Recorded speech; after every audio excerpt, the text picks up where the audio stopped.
Hai guys, balik lagi di channel aku, It's Me Esther. Sebelum aku memulai video ini, alangkah baiknya untuk penonton yang menonton video aku ini, yuk di subscribe channel YouTube aku, dan juga jangan lupa di like dan di komen ya.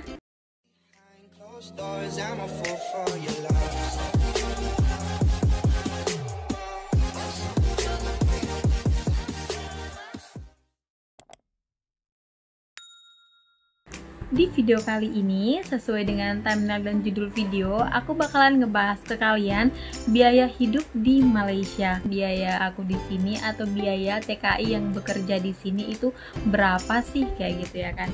Tanpa berlama-lama, mari kita mulai di videonya. Untuk topik yang pertama yaitu biaya sewa rumah. Kalau biaya sewa di rumah ini bagi pekerja Indonesia yang tidak melalui agen atau yang mencari rumah sewa sendiri, aku pribadi, aku tinggal di kondo. Jadi dia itu kita cuman bawa badan, nggak bayar sama sekali, dan fasilitas di kondo itu lengkap, tempat tidur, tempat makan, dapur, kompor gas, semuanya lengkap, cuman bawa badan aja. Jadi aku ini ngebahas sama kalian untuk pekerja Indonesia yang ingin bekerja ke Indonesia tapi tidak melalui agen, jadi dia wajib cari rumah sendiri dan bayar sendiri. Itu ada dia bagian-bagian beberapa rumah yang berbeda-beda. Jadi jenis biaya sewa rumah di sini ada beberapa jenis. Yang pertama itu untuk rumah flat atau rumah susun. Kalau rumah flat ini guys, biaya sewanya itu kisaran 400 sampai 600 ringgit Malaysia, dalam hampir 2 jutaan gitu. Dan ini juga sudah tersedia 2 sampai 3 kamar tidur dan juga kamar mandi. Dan jenis rumah yang kedua itu adalah apartemen atau apartemen, dan ini kayak rumah yang macam ini, itu bangunan yang tinggi. Kalau flat itu kan nggak sampai tinggi kali, dalam tinggi dia tuh kayak 4 tingkat. Kalau yang apartemen ini agak tinggi ya guys. Dan biaya sewa di apartemen ini anggaran 500 sampai 800 ringgit Malaysia guys. Kalau diubah ke Indonesia hampir 3 juta rupiah, cukup mahal ya kan guys. Dan juga yang ketiga itu adalah kondo atau kondominium. Seperti tempat yang aku tinggal sekarang ini, kondo yang aku tinggal ini sampai 11 tingkat guys, cukup tinggi juga ya kan. Dan kondo ini seperti ini guys.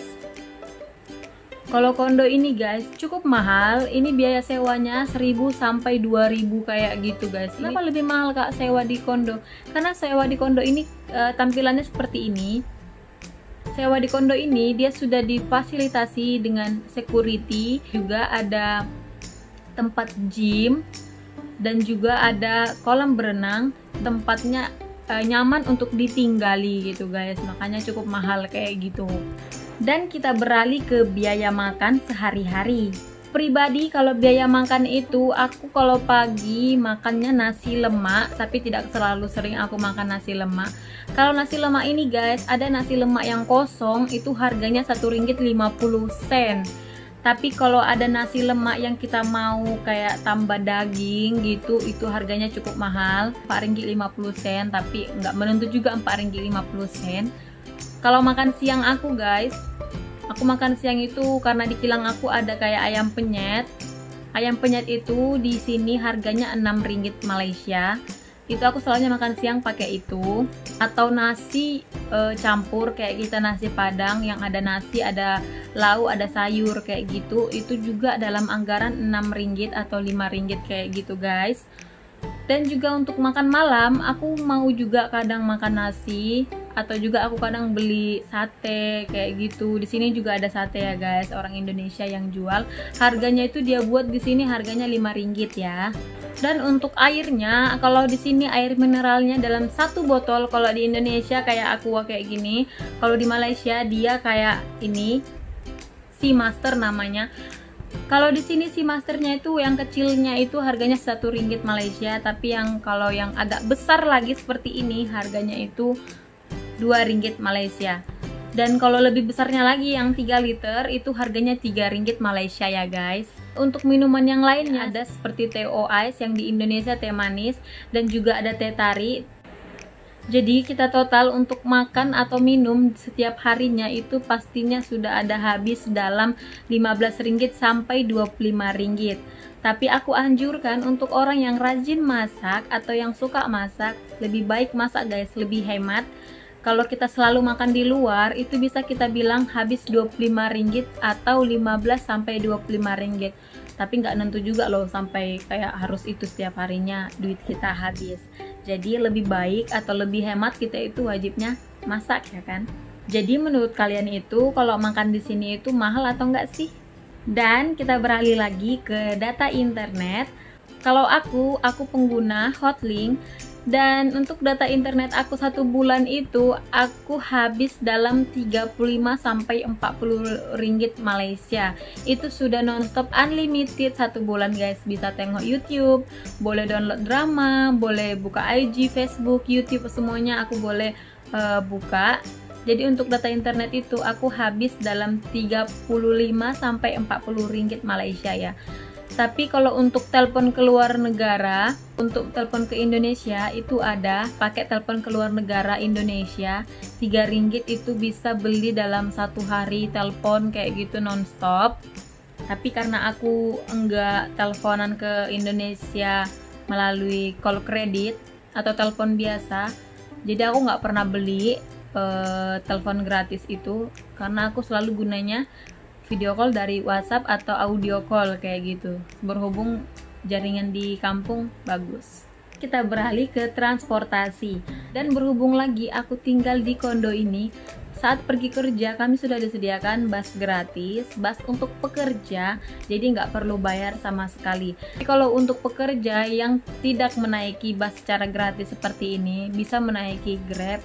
Kayak juga contohnya aku setiap mau pergi beli barang, aku perginya itu kayak ke Tesco, ke Giant kayak gitu guys, pastinya naik Grab kan. Kalau naik Grab dari sini itu lihat kilometernya. Contohnya aku kesini mau pergi ke Tesco, itu anggaran biaya mau pergi Tesco itu habisnya 10 ringgit. Tapi kadang murah juga guys, kadang sampai 8 ringgit Malaysia kalau untuk pergi ke Tesco, seperti beli-beli sampo, beli barang-barang masak kayak gitu. Tapi kalau untuk di daerah KL, aku kasih tahu ke kalian, di KL itu kita juga bisa naik LRT, MRT atau monorail. Seperti kalau dari tempat aku Selangor ini, aku harus naik Grab dulu pergi ke Puchong Prima atau pergi ke IOI yang ada LRT-nya, lalu nanti aku akan beli tiket pergi ke Kuala Lumpur. Itu tiketnya itu nggak terlalu mahal banget guys, itu kisaran 5 ringgit gitu ya, aku kalau nggak salah, soalnya udah lama nggak pergi. Jadi kita bisa transit ke tempat berbagai tempat itu, nggak perlu bayar sampai di KL baru kita turun. Itu harganya cuma 5 ringgit ya guys. Dan di KL juga ada namanya Go KL, itu bus yang free kita naiki, itu tidak perlu bayar. Tapi itu bus akan berjalan sesuai dengan daerah KL saja guys, itu free ya. Dan kita beralih ke biaya pokok atau biaya sehari-hari aku, kayak biaya untuk masak, pakaian, atau shopping-shopping yang kecil-kecilan kayak gitu. Di sini itu beras yang 5 kilo itu harganya 13 ringgit sampai 15 ringgit Malaysia guys. Kayak untuk minyak pun ada minyak yang sudah dalam saset kayak gini, itu harganya murah juga. Untuk kita beli cabai, bawang, segala macam pun itu bagi aku itu sudah murah. Tapi lihat tempatnya juga, kalau kalian beli di tempat supermarket itu aku rasa cukup mahal ya, tapi kalau kalian beli ke pasar malam itu memang murah. Dan untuk baju, sepatu atau tas, kalau kalian memang beli di mall itu memang sangat mahal. Kalau kalian beli di pasar malam itu murah, karena kadang di pasar malam ini kita pasti menemukan baju yang harga 5 ringgit. Wow, aku pernah beli sewaktu sebelum pandemik, aku pergi ke pasar malam dan aku ada lihat baju cantik banget dan harganya itu langsung ada tertera 5 ringgit. Aku langsung ambil, memang betul-betul 5 ringgit, tapi bajunya itu kayak kelihatan memang masih baru, bukan kayak baju yang usang gitu. Memang bagus. Dan juga sepatu kalau di pasar malam itu murah, tapi enggak, kualitinya aku bilang enggak terlalu bagus kayak brand-brand di mall-mall kayak gitu.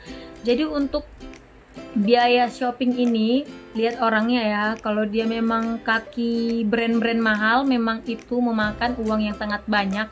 Tapi kalau kita orangnya sederhana, kita beli barang-barang masak pun di pasar malam. Kalau pasar malam ini kalau dibilang di Indonesia pasar aja ya, pasar yang ada juga orang jual pakaian kayak gitu. Kalau di sini juga beli skincare kayak gitu sama juga kayak skincare di Indonesia. Harganya itu diubah ke Indonesia karena rata-rata di sini orang pada pakai skincare yang dari Indonesia punya. Kayak contohnya Scarlett, MS Glow ataupun Wardah kayak gitu guys. Dan harganya juga sama seperti yang di Indonesia. Kalau harga MS Glow itu kisaran harganya 100 ringgit Malaysia. Kalau diubah ke Indonesia dalam 300-an juga kan guys. Kalau Wardah juga harganya standar juga. Scarlett juga harganya juga standar mengikut harga dari Indonesianya juga. Jadi untuk skincare itu aku bilang harganya netral. Tapi untuk barang-barang shopping kayak gitu, kalau kita belanja di mall itu memang mahal ya guys. Kalau untuk bahan-bahan pokok masak itu aku anjurkan belinya di tempat yang pasar malam. Tapi kalau lebih mau fresh lagi, kalian bisa beli di supermarket, tapi harganya cuma beda-beda tipis aja guys. Dan ini juga guys, aku mau ngebahas ke kalian salon. Kalau di sini itu salon itu bagi aku itu mahal ya guys. Kalau di tempat aku itu di daerah aku potong rambut itu murah ya. Kalau di sini itu 20 sampai 30 ringgit loh guys, itu potong rambut. Di Indonesia aku bisa 15.000 itu udah sekalian cuci rambut dengan potong rambut. Dan juga color rambut di sini mahal ya guys. Harganya itu bisa sampai 300 ringgit Malaysia loh, dalam 1 juta rupiah. Untuk rebonding rambut pun di sini juga mahal ya guys. Harganya juga ada kadang sampai 300 ringgit Malaysia. Lihat kondisi rambut juga terkira mahal ya. Kalau di Indonesia salon-salon yang macam biasa-biasa aja atau salon-salon yang baru buka itu harganya ya cocok-cocok aja ya kan, murah untuk kita. Tapi kalau di sini memang cukup mahal guys.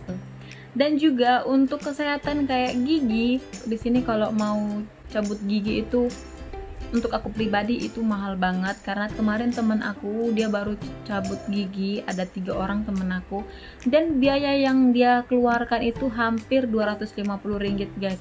Diubah ke Indonesia hampir 1 juta. Sedangkan kalau di Indonesia kita tinggal pergi ke puskesmas itu free kan. Atau kalian yang di Indonesia itu wajib bayar juga. Kita pergi ke puskesmas itu biayanya itu free, ada yang bayar tapi tidak semahal yang seperti ini. Kemarin juga cuci karang itu guys hampir 1 juta rupiah. Itu bagi dompet aku ini memang cukup mahal kalau bersihkan karang gigi. Kalau di Indonesia bersihkan karang gigi itu 300 sampai 500 ringgit saja. Kalau di sini hampir 1 juta rupiah. Oke guys, sekian dulu informasi dari aku, semoga bermanfaat ya.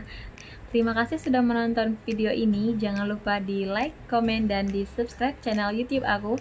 Dan see you next video. Bye bye.